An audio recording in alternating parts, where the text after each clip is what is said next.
हमारे चैनल को सब्सक्राइब कर लें और घंटी को भी बजा दीजिएगा।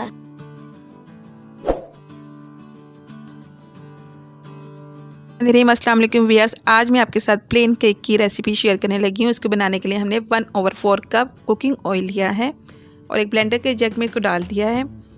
अब हम इसके अंदर अंडे शामिल करेंगे। 4 अदद अंडे हमारे पास, लेकिन 1 बाय 1 हमने इसको ऑयल के साथ ब्लेंड करना है। पहले एक अंडा ब्लेंड कर लें और फिर दूसरा अंडा शामिल करें। आपने सारे अंडे एक साथ ब्लेंड नहीं करने, एक एक करके इसको आपने ऑयल के साथ ब्लेंड करना है।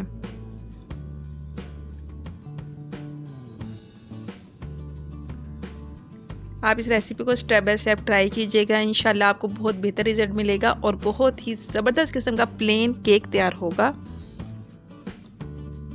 ये देखिए ब्लेंडर ऑन है और हम अंडे ऐड कर रहे हैं। सारे अंडे इस तरीके से ऐड कर दें, ये यकजान हो जाएंगे और एक वाइट से क्रीम सी बन जाएगी। ये देखें कितनी ज़बरदस्त ब्लेंड हुए हैं। अब हम इसके अंदर पाउडर शुगर शामिल करेंगे। ये मैंने पहले ही ग्राइंड कर ली थी। 1 कप पाउडर शुगर शामिल करें और उसको भी ब्लेंड कर लें। अब आपने मैदा लेना है।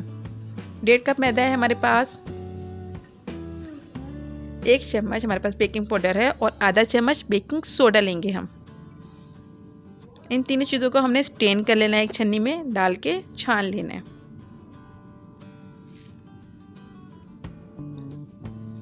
अब आपने इस मिक्सर को भी, ये जो हमने ये पाउडर है, इस मिक्सचर के अंदर आपने डाल देना है और इसको भी ब्लेंड कर लेना है। थोड़ा थोड़ा आपने शामिल करना है, सारे के साथ शामिल नहीं करना है। ये वनीला एसेंस है हमारे पास, 1/2 टीस्पून वनीला एसेंस लेना है। थोड़ा सा भी डालते हैं, तकरीबन 4 से 5 ड्रॉप या 1/2 टीस्पून इसमें शामिल करें। ये बहुत अच्छा टेस्ट लेके आता है प्लेन केक में। इंशाल्लाह आप रेसिपी को ट्राई करेंगे, आपको बहुत बेहतर रिजल्ट मिलेगा। आप बस इसी तरीके से बनाइएगा। क्वांटिटी का ज़रूर ख्याल रखिए कि कितना मैदा है और कितनी चीनी है, इससे ही हमारा केक बहुत अच्छा बनता है। अगर चीनी कम हो जाए या मैदा ज़्यादा हो जाए तो उससे भी केक को फूलने में मदद नहीं मिलती। देखिए मैंने अगर 1.5 कप केक वो लिया है मैदा, तो 1 कप चीनी ली है। इसी तरह आप इसकी मिकदार को बढ़ा सकते हैं। ये दूध शामिल करने लगे हैं हम तकरीबन आधा कप या 4 टेबलस्पून, क्योंकि हमने मैदा सारा शामिल कर दिया है। अब हम आधा कप दूध शामिल करेंगे और इसको ब्लेंड कर लेंगे। बैटर बिल्कुल रेडी हो गया है। पैन को ग्रीस कर लें घी या ऑयल की मदद से और इसके अंदर बटर पेपर बिछा दें। इसको सेट करें अच्छे तरीके से सारे किनारों से और इसमें बैटर ऐड करें। आपने इस तरीके से बैटर ऐड करना है कंटेनर के अंदर। सारा बैटर इसमें ऐड कर दें और फिर इसको टैप करें। अब आपने ये जो बबल्स बन गए हैं इनको ख़त्म करना है। छुरी की मदद से या टूथपिक की मदद से सारे बबल्स आप ख़त्म कर दीजिएगा।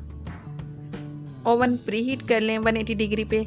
और ये ट्रे जो है हमने नीचे वाला चूल्हा ऑन किया है सिर्फ, और तकरीबन 40 मिनट के लिए पकाएंगे। उस ट्रे में हमने थोड़ा सा पानी डाल दिया है। आप किसी गिलास में पानी भी रख सकते हैं। 40 मिनट में देखिए केक कितना ज़बरदस्त रेडी हो गया है। इसको आप अलग करें बटर पेपर से। अब आपने इसकी कटिंग करनी है। जिस तरह की शेप आप बनाना चाहते हैं उस तरह की शेप बना लें। इंशाल्लाह आप इस रेसिपी को ट्राई करेंगे, आपको बहुत बेहतर रिजल्ट मिलेगा और बहुत ज़बरदस्त सा प्लेन केक रेडी होगा। अगर आपको मेरी रेसिपी पसंद आई है, मेरी रेसिपी को लाइक करें, शेयर करें और अगर अभी तक आपने मेरे चैनल को सब्सक्राइब नहीं किया है तो सब्सक्राइब कर लें और बेल को भी दबा दें ताकि आने वाली हर नई रेसिपी आपके पास पहुंच जाए। शुक्रिया, अल्लाह हाफिज़।